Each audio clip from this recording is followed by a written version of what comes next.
जी, हमराज़ की इस वीक में जो 2 एपिसोड आई उसका रिव्यू दूँगी और हुआ क्या ये भी डिस्कस करेंगे, लेकिन होने क्या जा रहा है ये ज़्यादा इम्पोर्टेंट है आप लोगों के लिए।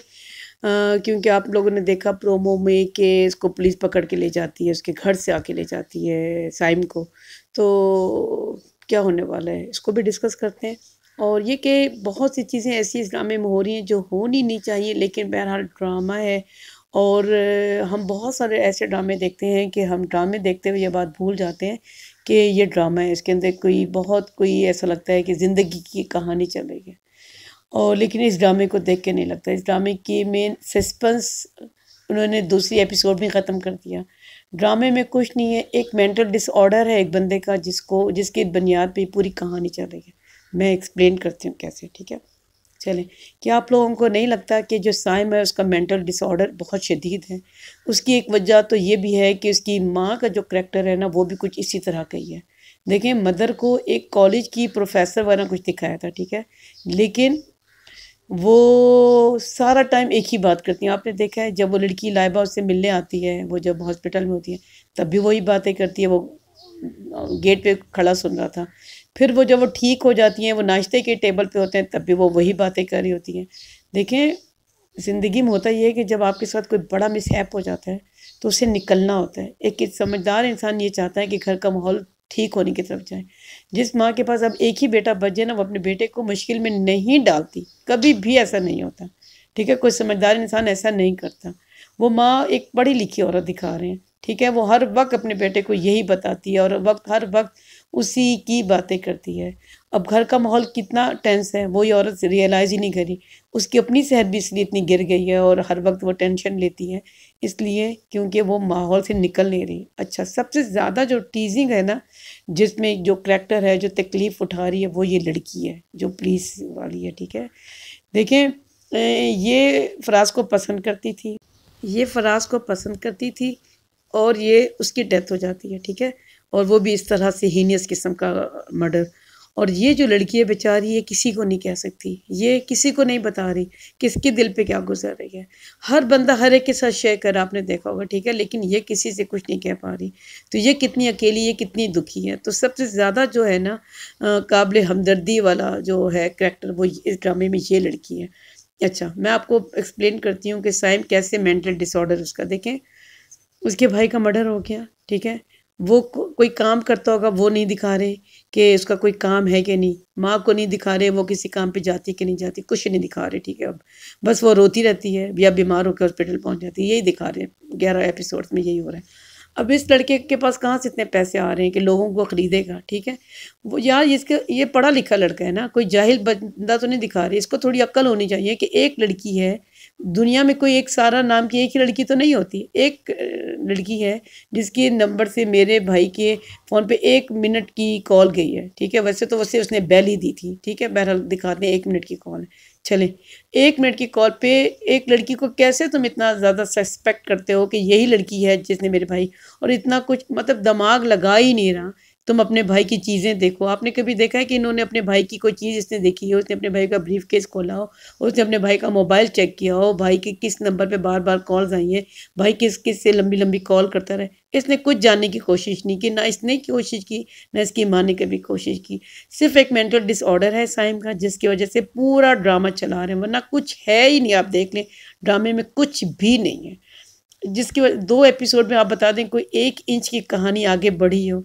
अगर इसी तरीके से ये ड्रामे बनाते रहे ना, तो बहुत देर नहीं होगी जब ये चैनल हैं, जो हमारे हैं चैनल्स हैं ना, ये कब तक आयज़ा की खूबसूरती और फ़ेरोज़ ख़ान की वजह से व्यूज़ ले लेके अपना चैनल चलाएँगे, मुझे पता है। जब ये लोगों का बुखार उतर जाएगा, फिर क्या करेंगे? स्क्रिप्ट तो इनकी इतनी कमज़ोर है।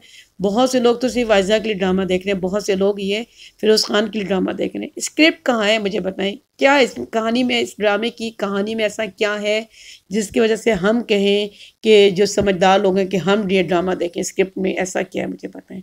जो चीज़ दिखाने वाली है, जो सारा 2 थी, जिसका भी मर्डर हुआ, जिसकी माँ ने उसको मारा, बहरहाल अभी तक ड्रामे में यही दिखा है, ठीक है? उनको तो दिखाते ही नहीं है। और लाइबा को भी एक ब्यूटी है, जो लोग उसको पसंद करते हैं, उसको ले आते हैं 1-2 सीन के लिए। उसको नहीं पता मुझे रहना कैसे है, अभी ये लोग 2 बालों को कर्ल करके बहुत सारे मॉडर्न कपड़े पहन के बहुत सारा मेकअप लगा के बस 2-4 उसकी सीन ले लेती हैं। मतलब ड्रामे में अब देखें 10 साल पुराना इसका ये वाला मुलाजिम होता है और एक बंदा उसको आके थोड़े से पैसों की रिश्वत देता है तो वो उस घर वालों के लिए नमक हलाली करना बंद कर देता है। तो मतलब ऐसा कहाँ होता है मुझे पता है। 10 साल का साथ है नौकर इस तरह से नहीं एकदम से किसी से चंद पैसों के लिए अपने मालकों के ख़िलाफ़ हो जाते हैं। ड्रामे में जो चीज़ें दिखा रहे अच्छा, उसके बाद उसने ये कोई बहुत बड़ी तोप चीज़ है, ये लोगों को ख़रीद लेता है। आपने देखा है गरीब सा है, गरीब माँ का बेटा है, खुद भी कुछ चीज़ नहीं है साएँ और जहाँ ये जाते हैं उनके पीछे-पीछे जी आ जाता है और लोगों को ख़रीद लेता है, लोगों को पैसे देता है। कोई पैसे के बगैर तो काम नहीं करता है ना। बिल्कुल फ़ारिग है, पूरा दिन माँ भी इसको ये प्रमोट करती है, बेटा तुम बस भाई का तुमने बदला लेना है, भाई का बदला लेना है। देखें एक तरफ तो वो ये कहता है कि क़यामत वाले दिन इसका फ़ैसला होगा, जहाँ पे कोई सिफ़ारिश नहीं चलेगी। ठीक है, अच्छी बात है, क़यामत के दिन फ़ैसला होगा। फिर तुम क्यों सोशल मीडिया पे राब्ता कर रहे हो? फिर तुम क्यों उसके लोगों को पीछे लगा रहे हो? क्यों इसके घर के मुलाज़िम को ख़रीद रहे हो? क्यों तुम स्ट्राइक कर रहे हो, एहतजाज कर रहे हो? तुम सोच क्यों नहीं रहे? एक न्यूली मैरिड है, लड़की है, तुम उसकी ज़िंदगी ख़राब कर रहे हो। तुम्हारे भाई के साथ जो हुआ, वो अदालत ने सुन लिया, फ़ैसला भी दे दिया। लेकिन तुम किस बेस पे इस लड़की से इतनी नफ़रत कर रहे हो, उसको ज़हनी अज़ियत से गुज़ार रहे हो। अब इसके साथ कितना कुछ बुरा हो सकता है, इसकी सास पसंद नहीं इसको करती। मियाँ कब तक बर्दाश्त करेगा मुझे बताएँ? फिर पुलिस के उनके पास क्या चाह रहा है कि पुलिस में इस लड़के की रिपोर्ट ना करवाएँ। अच्छा होगा कुछ भी नहीं, ये वहाँ से भी निकल आएगा, ठीक है, पुलिस में से निकल आएगा। उसके बाद अपना गुस्सा निकालने के लिए इस लड़की को अगवा कर लेगा, ठीक है, और कुछ भी नहीं होगा।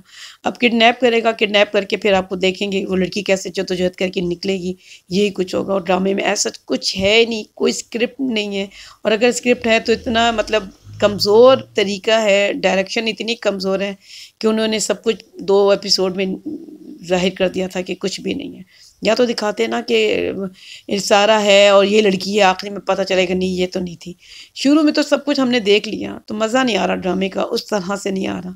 बस ये कि अच्छे कैरेक्टर्स हैं, देखने का अच्छा लगता है, ज़ाहिद अहमद अच्छे हैं, अच्छा लगता है इनकी, आपको पता है बहुत अच्छी एक्टिंग है, नूरुल हसन बहुत अच्छी एक्टिंग करती हैं और ये आयज़ा को पता है आप लोगों को, ये तो अपनी ब्यूटी पे चल रही है, एक्टिंग तो उसको आती नहीं है। और होना तो ये चाहिए माँ अब अपने घर का माहौल चेंज करने के लिए साइम की शादी के बारे में बात करें। वैसे भी उसके फादर कह चुके हैं कि किसी रिश्ते के बगैर तुम कैसे उनके घर रह सकती हो, वो लड़की बार बार बेचारी आ जाती है, तो उनकी शादी के बारे में सोचें, घर का माहौल थोड़ा चेंज करें ताकि, और ठीक है अगर आप कानूनी कार्रवाई करें तो वो भी साथ साथ करें, लेकिन घर का माहौल चेंज करें। ये यूँ एक लड़की के पीछे पड़े रहना, उसका पीछा करते रहना, उसके घर के मुलाजिम को ख़रीद लेना, ये कोई ठीक नहीं है, ये कोई अक्लमंदी नहीं है, ये कोई तालीम वाले लोग नहीं करते, पढ़े लिखे लोग नहीं करते, ये जाहिलाना हरकत है और ये मेंटल डिसऑर्डर शो करता है। इस औरत का भी मैं समझती हूँ ये मेंटल डिसऑर्डर है, इसका रवैया जो भी दिखा रहे हैं ये बिल्कुल मुझे ठीक नहीं लगी। भाई जाएँ आप यूनिवर्सिटी जाना शुरू करें, मरने वाले मर जाते हैं, उसके बाद ज़िंदगी ख़त्म नहीं हो जाती, अपनी ज़िंदगी के काम आपको दूसरे तीसरे दिन से करने पड़ते हैं, यही ज़िंदगी का सबसे हार्ड फैक्ट है। लेकिन यही है, हमारे बाप मर जाते हैं, हमारे माँ मर जाती है, क्या हम बैठ के रोते रहते हैं? नहीं, ऐसा नहीं होता। हमारे आंसू हमारे साथ साथ चलते हैं, लेकिन हमने ज़िंदगी के काम भी करने होते हैं। उसी दिन खाना पकना शुरू हो जाता है, लोग खाना भी खाते हैं, सब कुछ करते हैं, ज़िंदगी ऐसे ही चलती है। तो इसलिए इस ड्रामे में जो कुछ दिखा रहे हैं मैं बहरहाल खुश नहीं हूँ, मुझे इसकी स्क्रिप्ट से ज़्यादा इसके डायरेक्टर पे दुख है। एनीवेज़ नई वीडियो के साथ हाज़िर होंगे, खुदा हाफ़िज़।